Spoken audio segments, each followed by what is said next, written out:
pagpupulong ito, tingin natin ang pananalita ng mag-aaral na nagamit ng mataas na karangalan, inaanyayahan sa tanghalan si Pilipining Upper John P. Bayona, batang nagamit ng mataas na karangalan upang ibahagi ang kanyang talumpati.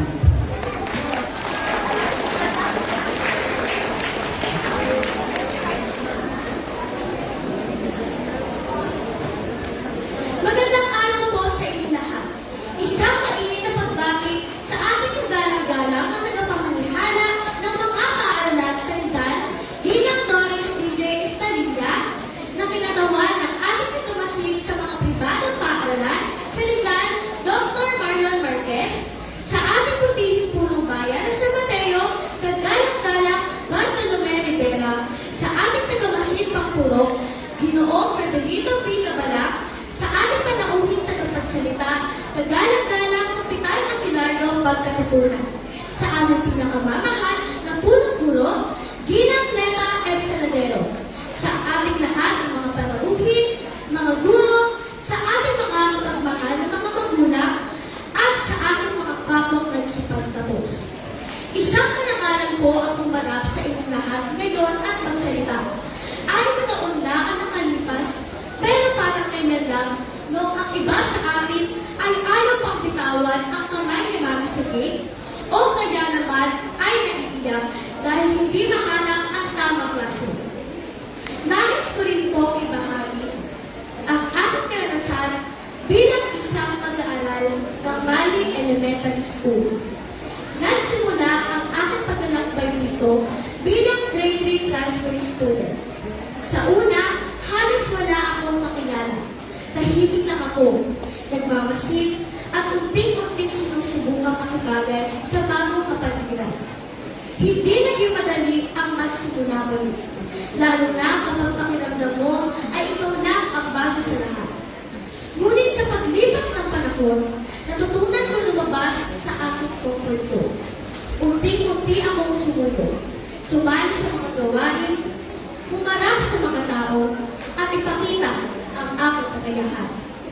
Ako ay naging isang mag-aaral na madalas tumalo sa entablado at lumahok sa iba't ibang extracurricular activities. Ngunit hindi naging madali ang lahat ng iyon. Dumating din sa punto na ako ay nakaramdam ng matinding pressure mula sa sunod-sunod na gawain, kompetisyon at responsibilidad sa aking buhay. May isang pagkakataon pa nga ako na dahil sa pagod ng aking ginagawa, ako ay nahimatay. Sa sandaling iyon, naisip ko na baka iyon na ang senyales upang humito at magpahinga. Ngunit pinili kong hindi sumuko. Sa halip, ginawa ko ang aking mga karanasan bilang inspirasyon upang magpatuloy. Natutunan ko na ang bawat pagsubok ay hindi hadlang, kundi bahagi ng isang proseso ng paglago. May isang tao minsan nagsabi sa akin, kapag nakakaramdam ka ng matinding pressure, isipin mo ang sarili mo sa entablado. Tumatanggap ng bunga ng iyong pagsusulikat. Hindi ko po iyon nakalimutan. Sa bawat pagdududa, iyon ang nagpaalala sa akin kung bakit ako nagsimula. Sa kabila ng lahat, hindi ko pinabayaan ang aking pag-aaral. Patuloy akong nagsumikap, nagtiwala sa sarili, at sinubukang ibigay ang aking makakaya. At ngayon, narito ako, nakatayo sa harap ninyo. Hindi lamang bilang isang mag-aaral, kundi bilang patunay na ang pagsusumikap, pagtsatsaga, at paniniwala sa sarili ay may bunga. Natutunan ko na ang isang pagkakamali o paghihirap ay hindi katapusan. Sa halip, ito ay simula ng mas matibay na bersyon ng aking sarili. Sa puntong ito, nais kong limunin ang mga taong nagsasandigan namin sa loob ng isang-anim na taon. Isang pasasalamat sa aking mga magulang, kapwa ko mag-aaral, sa aking mga kaklase, mga kaibigan, sa aming mahal na punong-puro na walang sawang sumuporta upang maipamalas namin ang aming husay at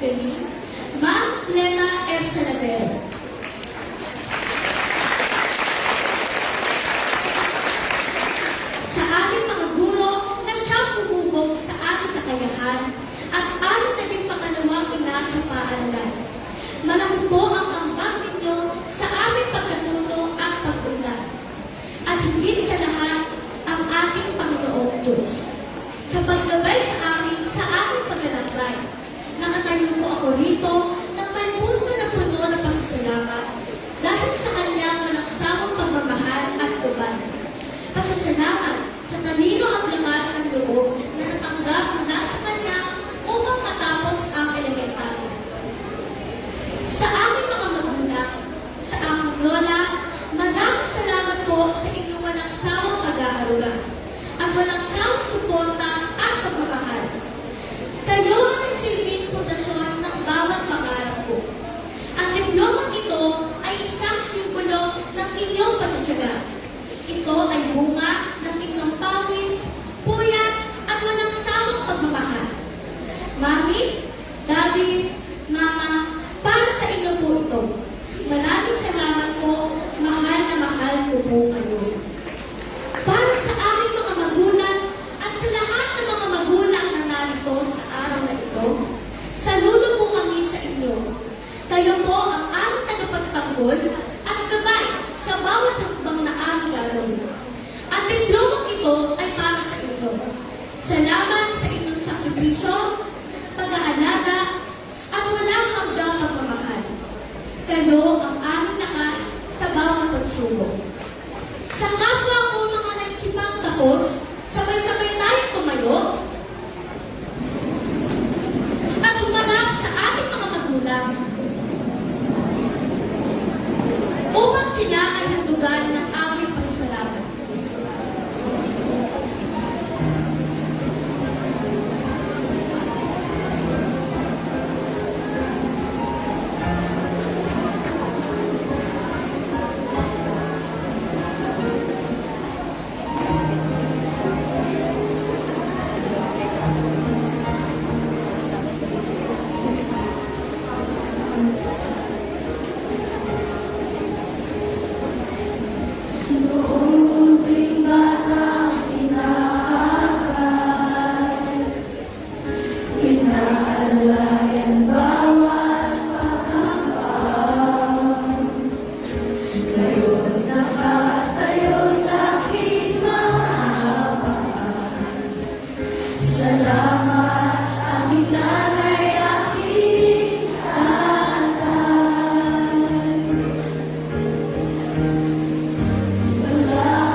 na hindi natin namamalayan.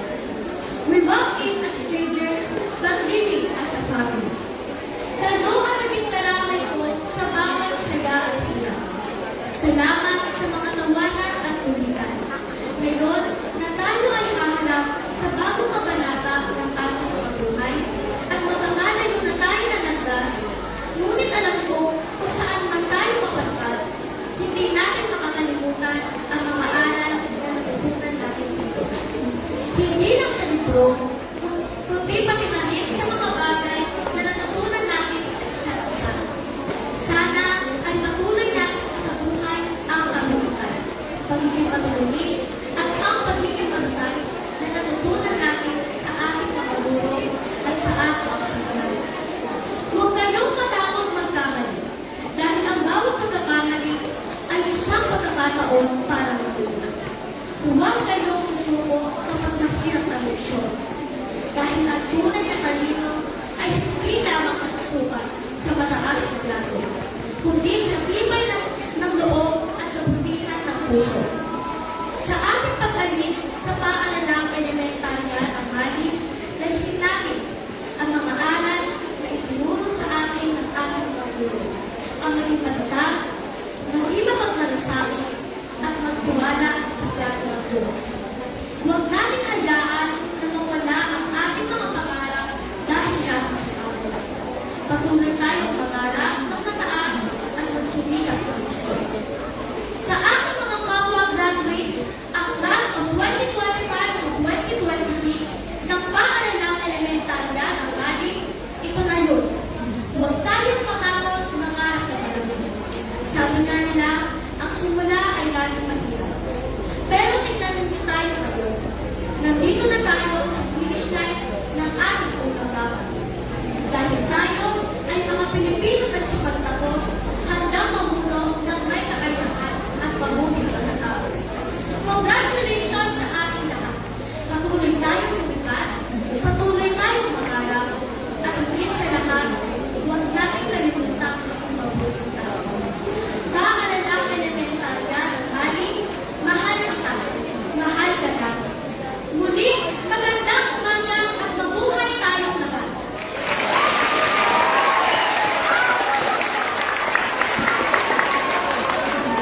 Maraming salamat, Binibining Amber Jana P. Bayona. Muli, bigyan natin siya ng masigabong palakpakan.